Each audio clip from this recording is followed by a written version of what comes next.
on this old favourite beanbag that's become my, hardly ever use this beanbag until lockdown. Since I've been stuck at home, used it absolutely loads, especially for doing intros. Okay, back with a back video. So, started planning this back video, as usual, minimal equipment. What I'm trying to do is really complete the picture in terms of body part split. So if you haven't already seen, I've done a glute video, just working glutes with bands, shoulder video, biceps and triceps. So they're all up there. Flick back if you've not watched them. Today we're going for back. Now, as I say, when I started planning it, I realised once again, like with the hamstring one, I had loads of exercises, and this time I did really think it was too much for one video. So what I've decided to do is split it across two. Today's back workout is literally just body weight stuff. And the next one I'm going to do for back is just band work. So this is great. So if basically you've got bands available to you, or a resistance band available to you, you can do either this one from today, or you can do the one I'm going to be doing in the next few days, up to you. If you literally haven't got a band, at least the one today, you know you can go through this and work your back without any equipment. So enough chatting, let's get cracked on. So as I say, 6 exercises, and the way I'm going to do it is 3 supersets. So 3 sets of 2 exercises next to each other. So you'll do exercise 1, then number 2, you'll take a breather and then repeat 1 and 2 again, and then repeat. So we'll repeat each superset 3 times. So what I'm going to do at the end of this whole workout is, as normal, put a shot up on the screen for you of the whole program. You can then take a screenshot and you've got it then for the next time you do the workout. Maybe just as well write some, obviously as I go through it, I'm going to go through the teaching points and the things to try and remember in terms of form and technique. So make a few notes about that as well if you're not doing it alongside watching the video. Anyway, let's crack on and get started. So warm up and then into the supersets. Okay, warm up. So the warm up literally just involves some scapular retractions and a little bit of a sort of stretch out for the lats. So a lot of people do struggle in terms of back in retracting the scapula. So the scapula is shoulder blades. A lot of people struggle retracting, pulling the shoulder blades together. I mean, you can imagine a lot of us are sat at a desk all day at work or driving. So we get into this really poor posture of a hunched shoulders and shoulders forward and a very rounded upper back. So at the gym, a lot of the time we're trying to correct that by trying to work the upper back and stretch the chest to bring the shoulders back in line. So what we're going to do is our scapular retraction press up. So I want you to get into a press up position. Okay, and then think about allowing the shoulder blades to squeeze together at the back and then push out of it. So you might not be able to see much happening there, but shoulder blade, arms are locked out, shoulder blades squeeze together at the back, squeeze, squeeze, and then push. So all that's moving here is my shoulder blades. So I want you to squeeze the shoulder blade, push out of it, and then push up into what we call a downward dog. So push the heels down and push the head through and stretch, and then take it back into that full plank press up position, retract, push out of it, and push back into that downward dog position. So you're getting a lovely stretch on the lats as well. So back into a press up position, retract, squeeze, push out, and then back into that stretch. So go for 8 of those.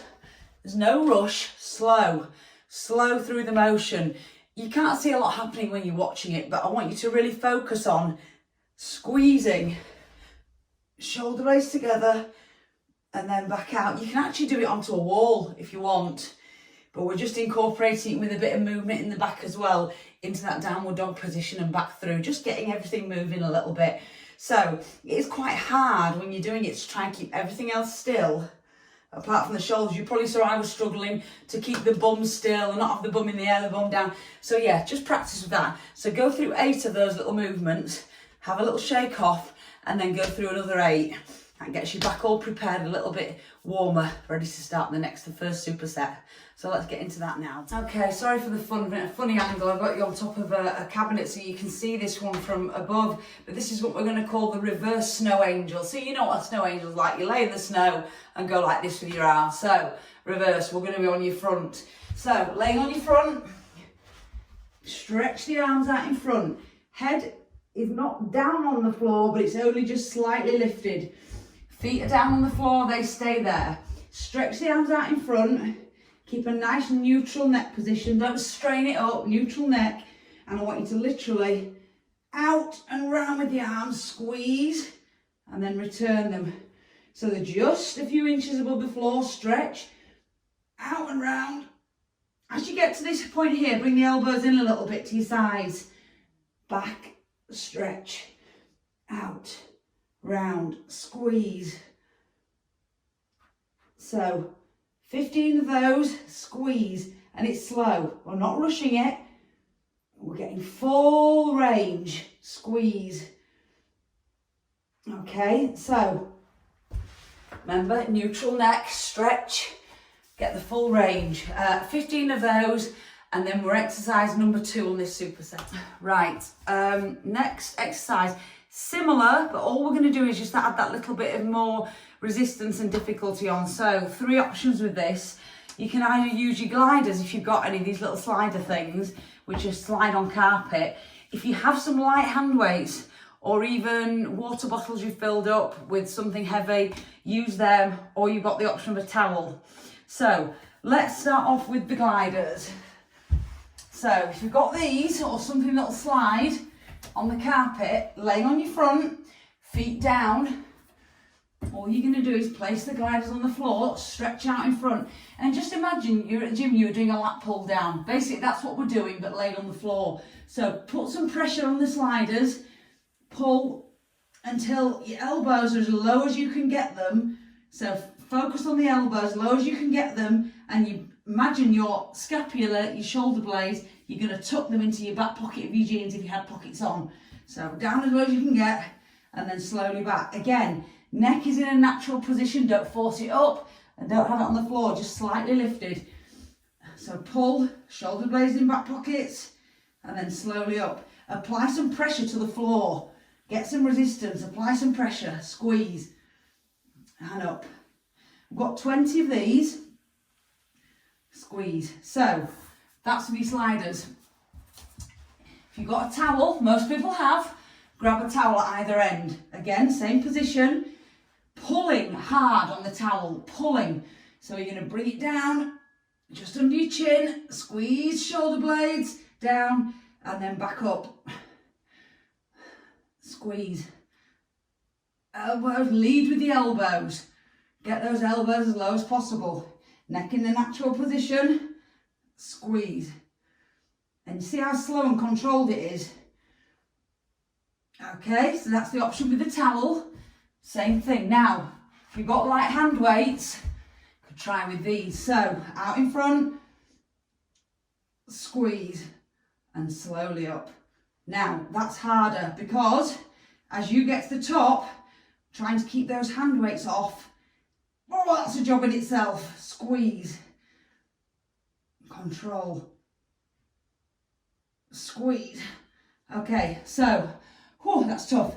Probably go for sets of 10 if you're using light hand weights, because as you get to the top of the range, that's a job, holding them up. So you've got 3 options there. Everyone can do the towel one if you don't have the sliders or the hand weights. So we're aiming for 20 reps. I want you to then take yourself a 90-second breather and go back to the snow angels and just run through it again. 90-second breather, go through for a 3rd time. Then you take your 90 seconds and we're on to superset number 2, which is what's coming next. Okay, superset number 2. So exercise B1, Renegade Row. Now, by nature of the fact you're holding a plank position, means it's also going to work the core as well. So it's like a Brucey bonus on this one, as well as a back exercise. You're getting some core workout. So a raised platform of some kind, side of your bed, footstool, chair, whatever. And some sort of weighted thing. Now, I've got some light dumbbells. If you don't have dumbbells, again, water bottles filled up, big heavy water bottle do the job. So set yourself up, hands on your platform into a plank position. So nice strong plank position. All you're going to do is reach through, grab your dumbbells and lower. So up and down and holding that strong plank position, nice natural position in the neck, squeeze, release, squeeze, keep the elbow tight, elbow, imagine you're trying to elbow to the ceiling, but keep the shoulders down, don't let the shoulders raise up to your ears. We don't want any shoulders as earrings there to there. So if you've got 2 dumbbells, use them both at once, you'll be able to do a fair bit of weight on this, or a big water bottle. So 20 to that side, place them down, change sides, 20 to that side, always keeping that core nice and tight. Okay, so 20 each side, then moving on to exercise number 2. Okay, back hyperextension is your second one. So you're using that footstool again, or whatever it is you've got around. Bit of fun setting up this one, because you want something to be able to lean over, but then I'm going to use this cabinet here to sort of hitch my feet against, just to keep my lower body still. So literally over your footstool. Basically you want it so that your ribs are over the other side of the footstool here.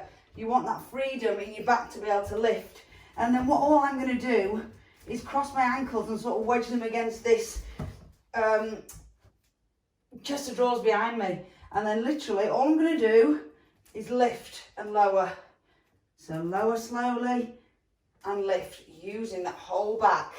Slow, lift. So fingertips to temples or hands behind the head will make it harder. If you're really struggling, just place your hands lightly on the floor and just give yourself a little bit of assistance like that. But don't push. It's not a press up. We're working the back. So if you take your hands off, you can have them across your chest.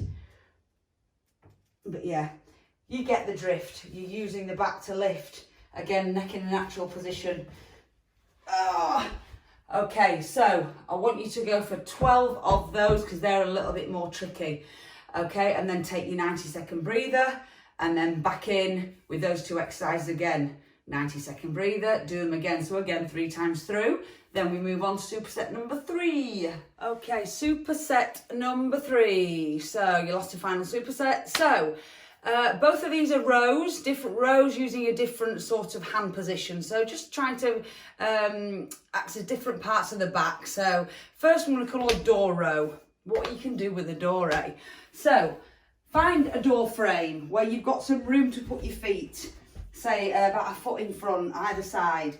So what you're going to do is sit into a squat, grab the door frame and then just edge your feet forward. Then literally from there, you're just going to row in and out. Squeeze in and out. If you're feeling even braver, put the feet even further forward. Obviously it depends on your grip on the door frame. So what I would say is go for 10. Give yourself a little rest, shake it off because it's a bit hard on your fingers, and then go again. Sit nice and low, feet forward, and squeeze right in and all the way out. Full range every time. Squeeze, squeeze. You need to really think about your back working. So as you come in, pull the shoulder blades together. Make sure you really focus on the muscles that are working. So as you pull in, squeeze the shoulder blades together. Make sure your brain's in the muscle that's working. You really find it helps. So that's your door row. Either 20 in a row or take a 10, shake off another 10. Okay? Then we're into your last exercise. Okay, last exercise. So this one you need a door anchor or somebody to hold it, the band for you. So the door anchor or something to attach. This isn't a band, it's something like a dressing gown cable, a fabric belt, something that is not going to stretch and something you can rely on not to break. So attach it around something high up, get someone to hold it. If you've got a strong hook on the wall or something, you can go around a banister. You're just going to do a bodyweight row to finish off. Okay, but the difference is here, when we did the door row, we went narrow grip. This one, I want you to take a wider grip and palms down, just to work more into the lats, to be fair. With the door row, the narrow, we're going in between the shoulder blades more into the rhomboids. Now we're just going a little bit wider. So wide grip, palms down. So I'm going a little bit against what you should do with this sort of thing, because normally with a door anchor you should always go on the side of the door that closes towards you.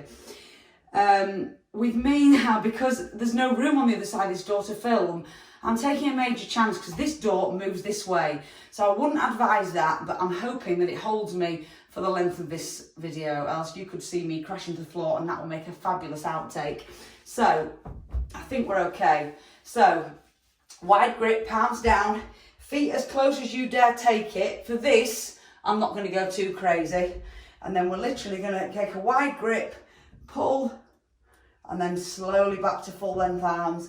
Wide grip, pull the shoulder blades together, and then back to full length arms. Wide. So you're pulling palms down, pulling wide every time, okay? The closer you take your feet to the door, the harder it is. If you're struggling, just go to a more standing upright position, okay? So 15 of those, 90-second breather. Go around those 2 exercises again. Door row, bodyweight row. Take another breather, do it again. And that's you done. Okay, then all I would say to you is take a little stretch off. Take one arm across, stretch off that shoulder. Take the other one across, stretch out in front. Just give the shoulders a little stretch off and the back. And that's you done. So, well done. You cracked it. So I'm going to put on the screen now the workout. I'll put it over here. So take a screenshot now of that, and then you've got it when you want to do it again. Thanks, guys. Right, that's another video done from Mel. I'm just out and about walking. For my next video, I'm going to do another workout, unfortunately. But it's been a bit colder recently, which means I might not look like I'm dying quite as badly. So keep your eyes peeled for that. We've had a few requests for like a protein bar recipe video as well, so at some point this week I'll be doing that. Wouldn't really fancy doing much of Mel's workout. Some of those movements looked pretty challenging. Not a big fan of Renegade Rows, don't want to end up flat on my face. Loads of good exercises for you to do there. Obviously there's a next video coming up using bands as well, which should be a good one. As always, thank you for watching. Don't forget, like and subscribe. Again, your following, your support is very much appreciated, especially in these tough times. Keep your eyes peeled for my next video, and as always, if there's anything you'd like to see us do, just let us know in the comments or through any of our social media. You can get in touch with us on Instagram, Facebook, or here on YouTube. As always, thanks for watching, and I'll see you in his next video. See you later.